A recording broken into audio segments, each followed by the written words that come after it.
नमस्कार, आप देख रहे हैं हार्ट टॉक भारत। मैं हूं दिवाकर विक्रम सिंह।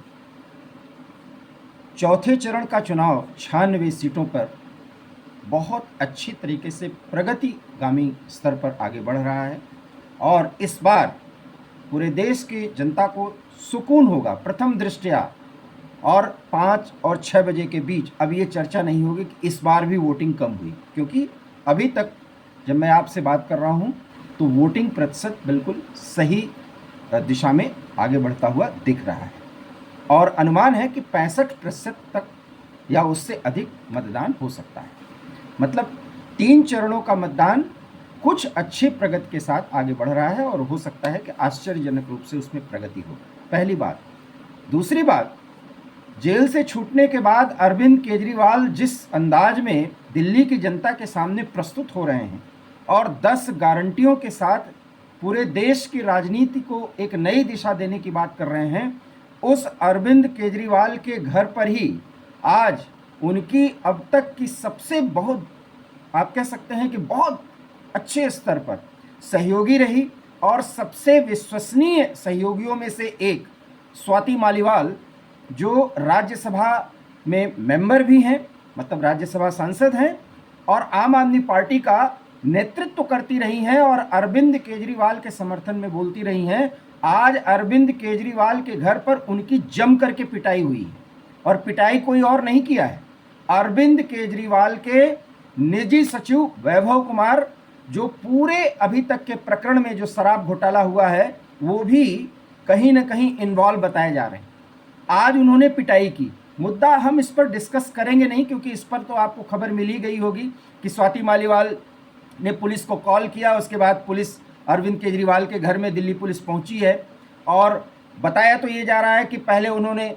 100 नंबर पर पुलिस को फ़ोन किया और पुलिस को फ़ोन करने के तुरंत बाद वो सिविल लाइंस दिल्ली थाने पे भी पहुंच गई और उन्होंने रिपोर्ट भी लिखाई है। जांच आगे चल रही है, क्या कुछ होगा वो जानकारी हम आपको बाद में देंगे। ये वही अरविंद केजरीवाल हैं जो इस देश में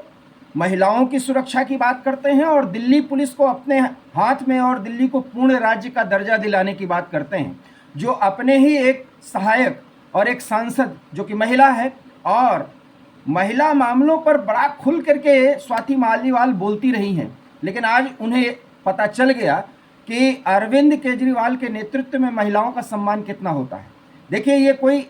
उनकी बुराई करने की ही बात नहीं है, लेकिन एक मुख्यमंत्री के घर पर एक सांसद की पिटाई होती है, वो भी मुख्यमंत्री के सहयोगी के देखरेख में। और बताया तो ये जा रहा है, जो जानकारी मिल रही है मुझे सूत्रों के द्वारा, कि स्वाति मालीवाल के मुताबिक वैभव कुमार खुद पिटाई करने में थे। तो एक बहुत सेंसेशनल घटना है। शाम तक हम इस पर और बात करेंगे, लेकिन उससे भी बड़ी जानकारी मैं आपको दे रहा हूं कि अरविंद केजरीवाल जिस सामाजिक कार्यकर्ता और देश की एक बड़ी आशा के रूप में जाने गए अन्ना हजारे की उपज हैं, उन्हीं अन्ना हजारे ने आज चौथे दौर के मतदान के समय एक ऐसी अपील की है जिससे ये स्पष्ट हो जाता है कि वो चाहते हैं कि प्रधानमंत्री नरेंद्र मोदी एक बार फिर सत्ता में आए और दूसरी बात, अरविंद केजरीवाल जैसे नेताओं को जनता हराए। उन्होंने स्पष्ट तौर पर क्या कहा मैं आपको बताता हूं। उन्होंने ये कहा कि जिस नेता के पास या उसके पीछे या उसके इर्द गिर्द ईडी चक्कर लगा रही हो, ऐसे नेताओं को या ऐसे किसी को भी आप प्रतिनिधि न बनाएं, क्योंकि ये देश की रक्षा, देश के स्वाभिमान और देश के प्रगति का सवाल है। ये देश अगर आगे बढ़ेगा तो हमें अच्छे नेताओं की जरूरत है जो राष्ट्र के बारे में अर्थात देश के बारे में सोचें, समाज के बारे में सोचें, जनता के बारे में सोचें। सवाल यह है कि आज इसका प्रतिनिधित्व करने की बात कौन नेता कर सकता है, या इन नेताओं का प्रतिनिधित्व करने या उनका नेतृत्व करने की बात करने वाला कौन नेता इस तरह की बात कर सकता है। तो निश्चित रूप से कहा जा सकता है, इसको आप कहीं से मोदी भक्ति नहीं समझिए, ये उस अभिव्यक्ति की एक अंश को आगे बढ़ाने की बात को आप समझ सकते हैं कि शुचिता की राजनीति करने वाले और शुचिता की राजनीति को बढ़ावा देने के लिए भूखों रह करके और एक आंदोलन को आगे बढ़ा करके उस यूपीए काल में जब मनमोहन सिंह प्रधानमंत्री थे, इस देश में सिर्फ और सिर्फ यहाँ पर विश्वासघात होता था जनता के विश्वास के साथ। दूसरी बात, भ्रष्टाचार का आलम यह था कि अन्ना को सीधे सीधे मैदान में उतरना पड़ा। और तब अरविंद केजरीवाल ने कसम खाई थी कि न हम सरकार बनाएंगे, न हम कोई पद लेंगे, न पद का अगर कोई इस तरह का मामला भी सामने आएगा तो उसका दुरुपयोग करेंगे, और राजनीति में किस तरीके से सामान्य नागरिक के तौर पर रहते हुए नेतृत्व किया जाए इसके अगुवाई करेंगे, और इसके लिए देश में एक नई विचारधारा, एक नई सोच को आगे बढ़ाएंगे। और आज वही अरविंद केजरीवाल भ्रष्टाचार में डूबे हुए हैं। शीश महल जैसे महल में रहने को, अपने आप को सही बताने की कोशिश कर रहे हैं। वैगनार गाड़ी छोड़ करके गाड़ियों के फ्लीट से चल रहे हैं। मुख्यमंत्री पद पर बने रहने के लिए और अपनी पत्नी को, क्योंकि उनको 2 तारीख को फिर जेल जाना है, बहुत हीरोइक अंदाज में अपने आप को प्रस्तुत कर रहे हैं, लेकिन अपने पत्नी को एक बार फिर मुख्यमंत्री बनाना चाहते हैं, क्योंकि मुख्यमंत्री पद पर बने रह करके कितनी मलाई काटी जा सकती है बिना कुछ भ्रष्टाचार किए हुए भी,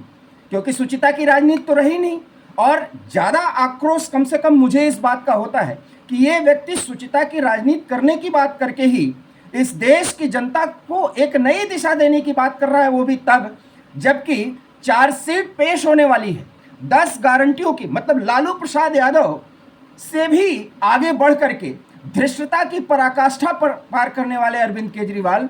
आज किस स्तर की राजनीति कर रहे हैं, और इनकी राजनीति पर हम खबरें लिखते हैं, उस पर एनालिसिस करते हैं।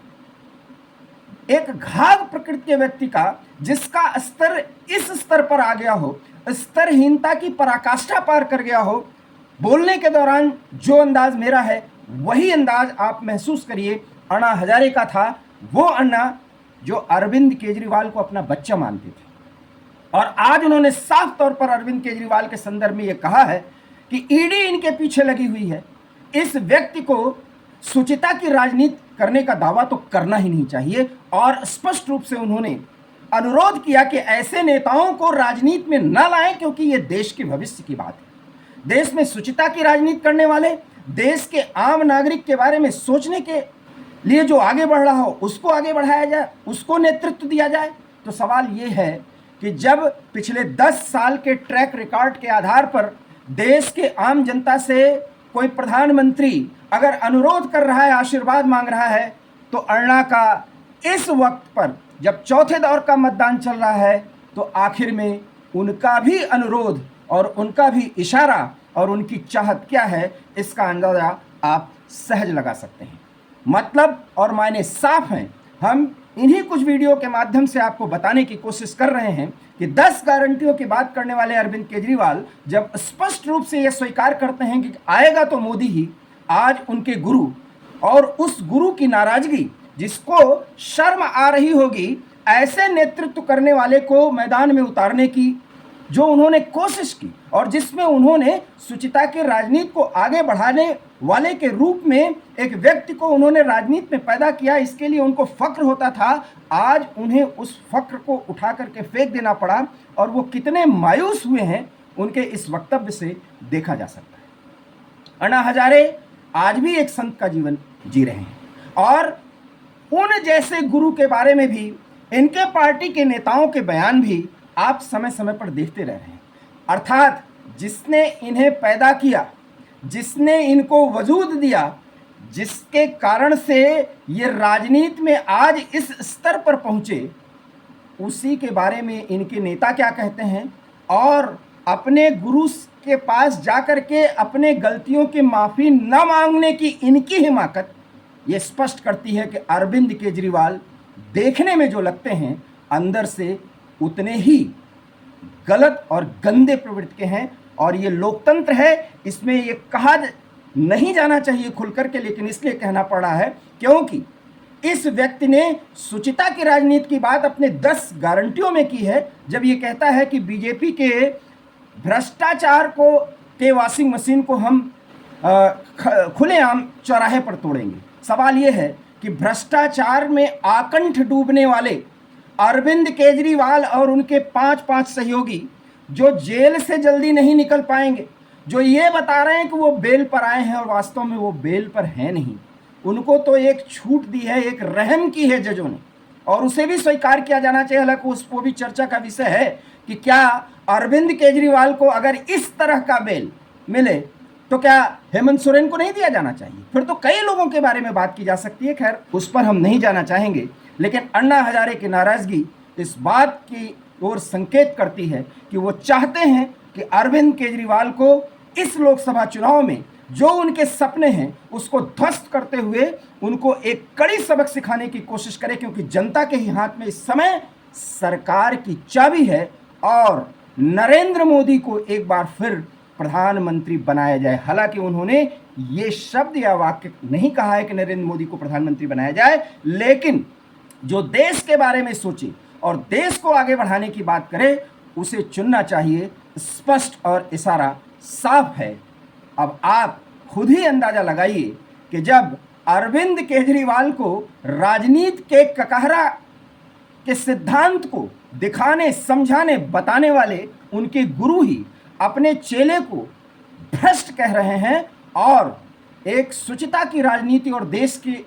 राजनीति को सही दिशा में ले जाने वाले को सत्ता देने की बात कर रहे हैं, तो मतलब और मायने क्या है? अरविंद केजरीवाल हालांकि आईना देखना चाहते नहीं, लेकिन कम से कम इस वीडियो के माध्यम से अगर उनमें थोड़ी सी भी ज़मीर है तो आज अपने गुरु की नाराज़गी को सोचें और अपने हृदय की आवाज़ को सुने, क्योंकि वो विपश्यना की बात करते हैं और उस पर अपनी प्रतिक्रिया दें। और बहुत अच्छा तो ये होता कि महात्मा गांधी की मैं बात कर रहा हूँ, महात्मा गांधी की समाज पर जाकर के विपश्यना सिद्धांत के तहत अपने गलतियों का या इस देश में जो कुछ गलतियां हो रही हैं उसके लिए पश्चाताप करने की बात करने वाले अरविंद केजरीवाल अपने गुरु की नाराजगी पर जाकर के महात्मा गांधी के उस स्थल पर अगर पश्चाताप कर लेते तो शायद एक बार फिर ये माना जा सकता है कि ये व्यक्ति सही रास्ते पर आने के प्रयास को शुरू कर दिया है। अन्यथा लालू प्रसाद यादव से भी आगे जाकर के भारतीय राजनीति को गंदगी में डुबोने का एक बड़ा प्रयोग अरविंद केजरीवाल कर रहे हैं। मैं नहीं कह रहा हूं, उनके गुरु अन्ना हजारे कह रहे हैं। इसलिए अन्ना हजारे ने आज क्या कहा उसे सुनिए, समझिए, जानिए और प्लीज़ प्लीज़ वोट दीजिए, क्योंकि वोट देने का अधिकार आपका है और सही प्रतिनिधियों का चुनाव करिए, क्योंकि देश को आगे ले जाना ही हमारा परम कर्तव्य है और इसके बारे में कम से कम चुनाव तक तो हमें सोचना ही चाहिए। हमारा वीडियो आपको कैसा लगा प्लीज़ इसे देखिए, लाइक करिए, शेयर करिए और हमारे चैनल हार्ट टॉक भारत को प्लीज़ सब्सक्राइब करिए। बहुत बहुत धन्यवाद। नमस्कार।